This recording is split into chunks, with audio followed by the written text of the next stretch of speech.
Magandang hapon po, attorney.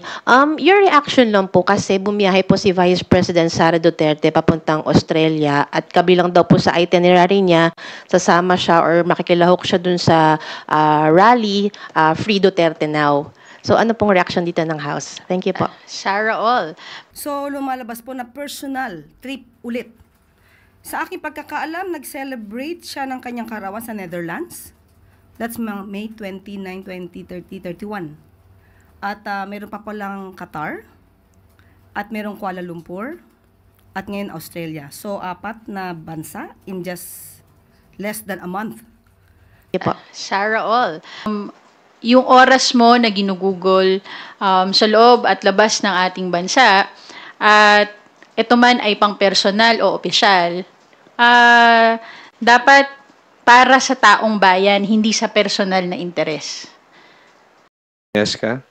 Isa Bendaño Umali from GMA DCBB. Please proceed with your questions. Magandang hapon po, attorney. Your reaction lang po kasi bumiyahe po si Vice President Sara Duterte papuntang Australia at kabilang daw po sa itinerary niya, sasama siya or makikilahok siya dun sa rally, Free Duterte Now. So ano pong reaction dito ng House? Thank you po. Sarah All. Pero alam nyo, hindi ko alam kung if that is an official travel or if it's a personal travel. But lagit-lagi bilang halal na, opisyal na bayan, ng bayan, yung oras mo na ginugugol sa loob at labas ng ating bansa at ito man ay pang personal o opisyal, dapat para sa taong bayan, hindi sa personal na interes. Para hindi nasasayang ang tiwala, ang pondo, at binigay na mandato ng Pilipino sa atin.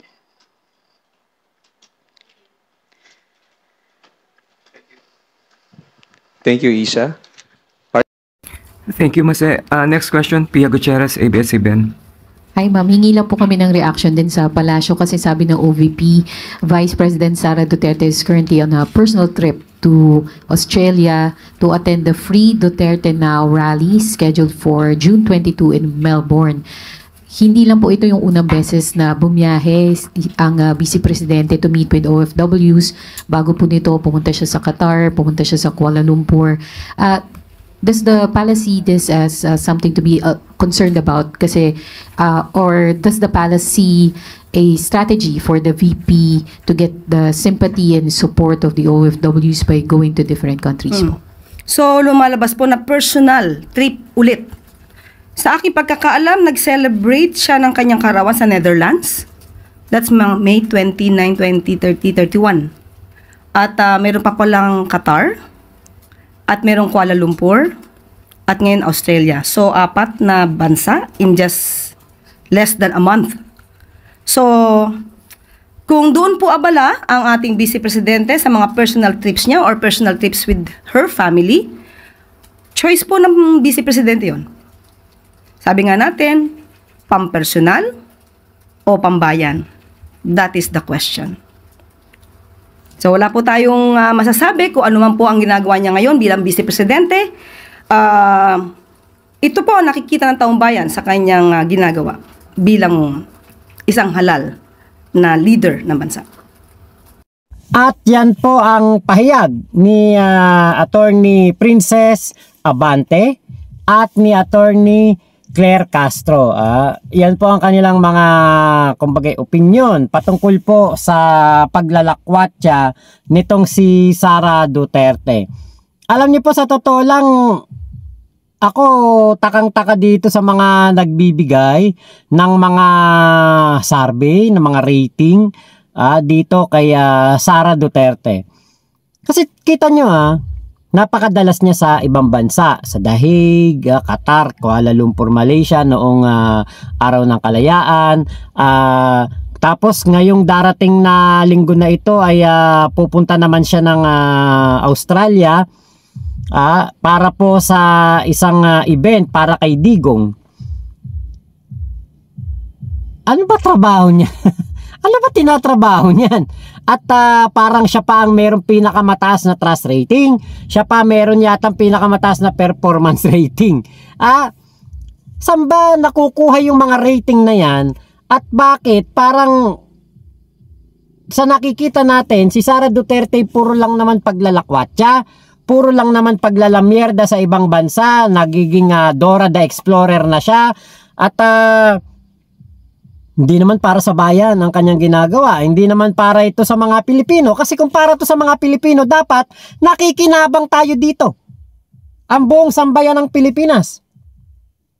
Pero alam natin, ang mga pinupuntahan ni Sara, puro pansariling interes, puro para sa kanyang tatay, puro sa kanyang pamilya. Diba? Katulad noon, Pre-Duterte Now movement o event doon sa Australia. Diba? Para sa tatay niya yun hindi naman para sa atin yun Personal trip. Ayon sa kanyang doon sa parang pahayag, doon sa kanyang FB page, personal trip ang nakalagay doon. Kakauwi lang niya galing ng Kuala Lumpur, Malaysia.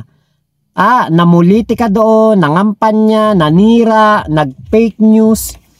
Diba? Tapos, wala pang isang linggo, biyahe na naman papuntang Australia. Yun ang Qatar trip niya. Hindi natin hindi natin nabalitaan yung Qatar trip niya na yun Pero, alam niyo po, yung pagpunta-punta niya sa dahig, hindi na natin mako-question yun. Kasi talagang para sa tatay niya yun Talagang gagawin niya yan dahil nga po para sa kanyang ama. Pero diba, vice presidente ka na kailangan mong maglingkod. Ito nga po yung sinasabi ni Sara Duterte na noong mga kapanahunan na bagyuhan at siya ay pumunta po sa Germany para manood po ng concert. Sinabi niya sa isang interview na pag-uwi daw niya, tuturuan daw po niya ang mga politiko dito sa ating bansa kung paano magmando, kung paano magutos. So, si Sara Duterte, expert na siya sa pag-uutos. Expert na siya sa pagmamando sa kanyang mga tauhan. Bakit hindi na lang yung mga tauhan niya ang gawin nating vice-presidente? Kasi nagpapasahod tayo ng mag-uutos lang. Hindi siya yung mismong kumikilos o gumagawa. Kaya nga po alam nyo talagang bugbog na bugbog si PBBM sa grabing pagmamanipula, pagbibigay ng fake news, pagbibigay ng misinformation dito po sa SOCMED. Kung tawagin ng ating Pangulo na bangag, tamad, weak, akala mo hindi nagtatrabaho, akala mo si PBBM ay lagi lang nakatambay, lagi lang nakatunganga at walang ginagawa maghapon kundi magkuyakoy sa kanyang upuang tumba-tumba. Parang ganun po yung pinapalabas nitong mga DDS. Pero sa katibayan, sa makatwid, ang ating Pangulong Bongbong Marcos, never nating nalaman o nabalitaan na ito ay pumunta sa ibang bansa para po sa kanyang personal trip kasama pamilya at magbabakasyon. Never nating narinig na nagganyan ng ating Pangulong Bongbong Marcos. Never nating nalaman na si PBBM ay may personal trip para sa kanyang sarili, pansariling interes para magpa-banjing, para mag-relax doon sa ibang bansa.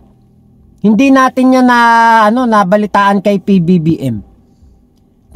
Kaya nga po nakapagtataka at ako'y takang-taka ngayon na ang ating Pangulong Bongbong Marcos na napakasipag na never yatang nag-off day, puwera na lamang yata siguro kapag pupunta siya sa kanyang nanay. Nakikita natin nagpo-post ang ating First Lady ng mga picture kasama si dating First Lady Imelda Marcos doon sa bahay at meron silang pananghalian o meron silang nanonood sila ng konsyerto o si PBBM ay makita natin nakasama ang kanyang mga anak, mga ganun lang. Pero hindi po inuna ng ating Pangulo ang kanyang pansariling interes at hindi po inuna ng ating Pangulo ang paglalamierda sa ibang bansa. Kaya alam nyo, ito yung isang paraan ng mga Duterte sa pagmamanipula sa ating mga kababayan.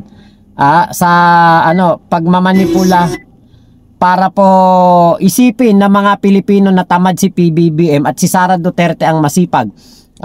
Maaring si PBBM tamad talaga. Tamad magbakasyon, tamad magpahinga. Tamad na makipagbanding sa kanyang pamilya. Uunahin niya ang pagtatrabaho, uunahin niya ang taong bayan. Tamad si PBBM. Kung pupunta lang sa isang lugar para mamulitika, para manira ng ibang tao, manira ng vice-presidente. Diyan tamad si PBBM. Si Sara Duterte, masipag. Totoo yun, masipag. Ibigay natin sa mga DDS yan. Masipag si Sara, na dumalaw sa kanyang ama doon sa dahig. Masipag ang ating vice-presidente na mamulitika sa bawat lugar na kanyang pupuntahan. Masipag ang ating vice-presidente sa paninira sa ating Pangulong Bongbong Marcos. So, tama. Sige, ibigay na natin sa mga DDS yan. Tamad talaga si PBBM.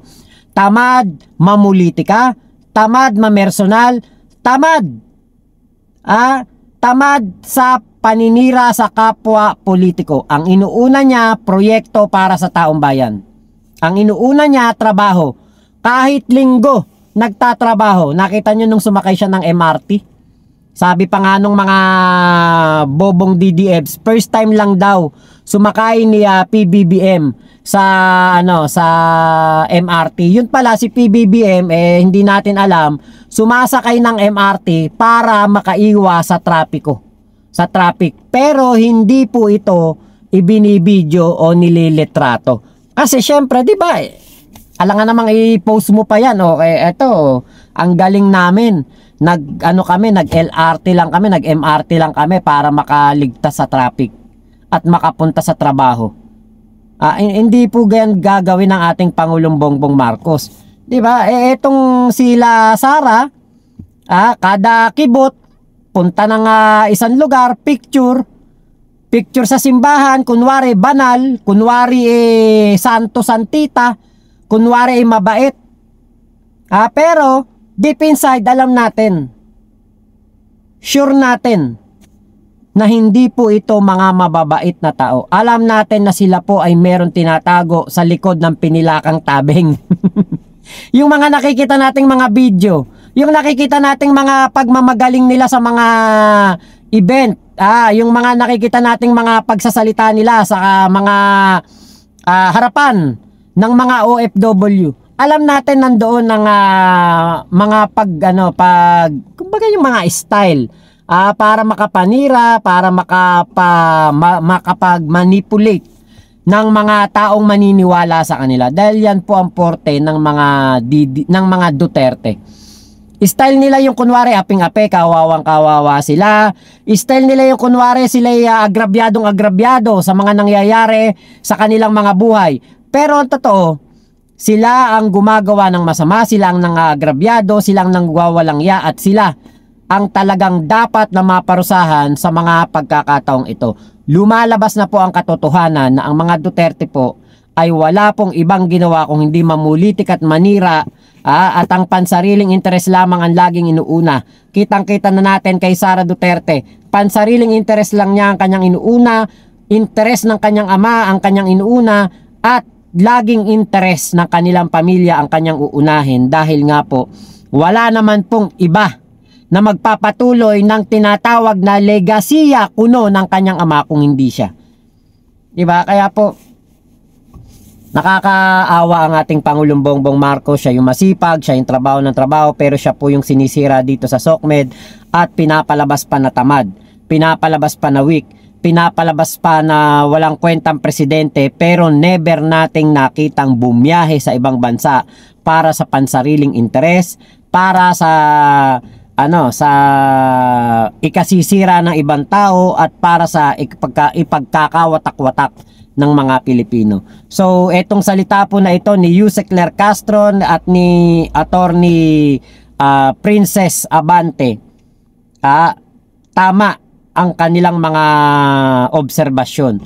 dapat ang halal ng bayan, inuuna ang kanyang mga constituents, inuuna ang kanyang mga mamamayan. Hindi po inuuna ang katarantaduhan at ang puro pansariling interest lamang. Kaya kung ganyan man po ang sabihin ng ating spokesperson ng House of Representatives at si Yusek Claire Castro, hindi natin sila masisisi dahil sila mismo ang nakakakita sa kanilang mga pinaglilingkurang ahensya na ang kanilang mga boss, ang kanilang mga amo, never pong gumawa ng katulad ng ginagawa ni Sara Duterte na paglalamyerda, pagpapasarap sa buhay at puro interes lamang ng kanilang pamilya ang inuuna. Never po yan ginawa ni BBM at ng ating Speaker Martin Romualdez. So yun lamang po, maraming salamat sa pagsama nyo dito sa aking vlog na ito. Ingat po kayo, nasan mang panig kayo ng mundo. Momo chup chup, love you, love you. God bless us all, Pilipinas. God first, salamat po.